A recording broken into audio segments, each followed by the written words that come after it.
వెంటనే రాష్ట్రంలో ఎక్కడ మద్యం అనేది ప్రజలకు అందుబాటులో లేకుండా చేస్తాను. 2024 ఎలక్షన్ నాటికి మద్యాన్ని కేవలం 5 స్టార్ హోటల్కి పరిమితం చేస్తాను, ఎక్కడ మద్యం షాప్ అనేది ఉండదని చెప్పేసి వాగ్దానం చేసి గద్దెనెక్కారు.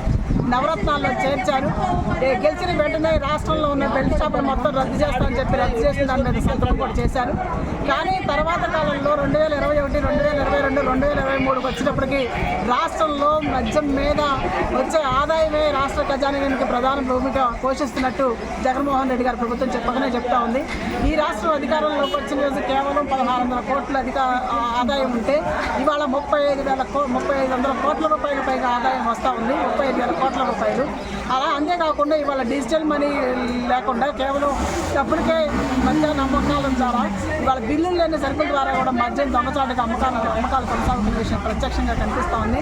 ఇవాళ ఎటు చూసిన రాష్ట్రంలో మద్యం ఏర్లే ప్రవహిస్తూ ఉంది. అంతకుముందున్న 43,000 బెల్ట్ షాపులు ఉంటే ఇవాళ రాష్ట్రంలో దాదాపు 70,000 వరకు బెల్ట్ షాపులు ఉన్నాయని చెప్పేసి అనధికారికంగా ప్రకటనలు వస్తూ ఉన్నాయి. దాంతో పాటు కల్తీ మద్యం కూడా ఇటీవల కాలంలో రాష్ట్రంలో విపరీతంగా పెరిగింది. ప్రత్యక్షంగా చూసాం, జంగారెడ్డిగూడెంలోనే దాదాపు 25 మంది కల్తీ మద్యం వల్ల చనిపోయారంటే దాన్ని ప్రభుత్వం ఏమాత్రం కూడా కంట్రోల్ చేయని పరిస్థితి కనిపిస్తూ ఉందనే విషయం స్పష్టంగా కనిపిస్తుంది. ఇటీవల కాలంలో జగన్మోహన్ రెడ్డి ఇచ్చిన వాగ్దానాలు నెరవేర్చడం పూర్తిగా వైఫల్యం చెందారనే దాంట్లో ప్రత్యక్ష తార్కాణం ఈ మద్య నిషేధం అనేది ప్రత్యక్షం కనిపిస్తుంది. ఇవాళ ఈ మద్యాన్ని నిషేధించిన పరిస్థితుల్లో ప్రజలు తిరగబడే పరిస్థితి వస్తుందని చెప్పి జగన్మోహన్ రెడ్డి గారు గుర్తుపెట్టుకోవాలి.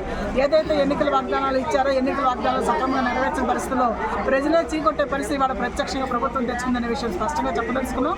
ఇప్పుడు ఎన్నికల మేనిఫెస్టోలో ఏ ప్రభుత్వం సరే అధికారంలో రావాలనుకున్న చెప్తున్న ప్రభుత్వాలు ఏవైనా సరే రాష్ట్రంలో మద్యాన్ని నిషేధిస్తామని చెప్పి మద్య నియంత్రణ పూనుకున్న పార్టీలుగా మహిళలు ఓట్లు వేస్తారనే విషయాన్ని నేను స్పష్టంగా చెప్పుకోలేసాం. ఆంధ్రప్రదేశ్ మహిళా సమాఖ్యగా కూడా వచ్చే ఎవరైతే ఎన్నికల్లో పోటీ చేస్తున్నారో రాజకీయ నాయకులు కూడా మేము నిలదీయదలుచుకున్నాం. ఈ రాష్ట్రంలో మద్య నిషేధం కోసం ఏ ప్రభుత్వం అయితే కట్టుబడి ఉంటుందో అని వాగ్దానం చేసి మేనిఫెస్టోలో చెప్తారో ఇచ్చిన మేనిఫెస్టోలో కూడా సక్రమంగా అమలుకు నోచుకోకపోతే మాత్రం పరిస్థితులు చాలా సీరియస్గా ఉంటుందని హెచ్చరికలో మహిళా సమాఖ్య పాలకులకు రాబోయే వాళ్ళని హెచ్చరించదలుచుకున్నాం.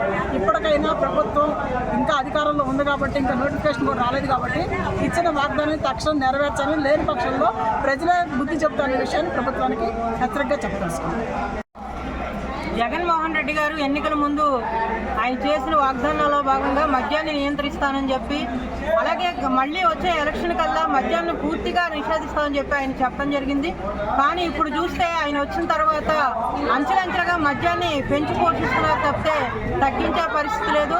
మనం చూస్తున్నాము కోట్ల రూపాయల ఆదాయం మరి అక్కడ తాడేపల్లి ప్యాలెస్కి వెళ్తుందని చెప్పి అందరికీ తెలుసున్న విషయం. వాళ్ళ సొంత బ్రాండ్తోనే మద్యాన్ని తయారు చేపించి తక్కువ రేట్లకి అలాగే కల్తీ మద్యాన్ని అమ్మించే పరిస్థితికి జగన్మోహన్ రెడ్డి గారు తీసుకురావడం జరిగింది. మరి ఇలాంటి పరిపాలన మహిళల్ని అక్కా చెల్లెళ్ళు అంటూ ఓట్లాడడానికి వచ్చిన జగన్మోహన్ రెడ్డి గారు ఈరోజు ఏ మొహం పెట్టుకొని మీరు ఓట్లాడడానికి వస్తారని చెప్పి మేము అడుగుతున్నాము. రేపు వచ్చే ఎలక్షన్లో ఖచ్చితంగా మహిళలు మీకు బుద్ధి చెప్తారు.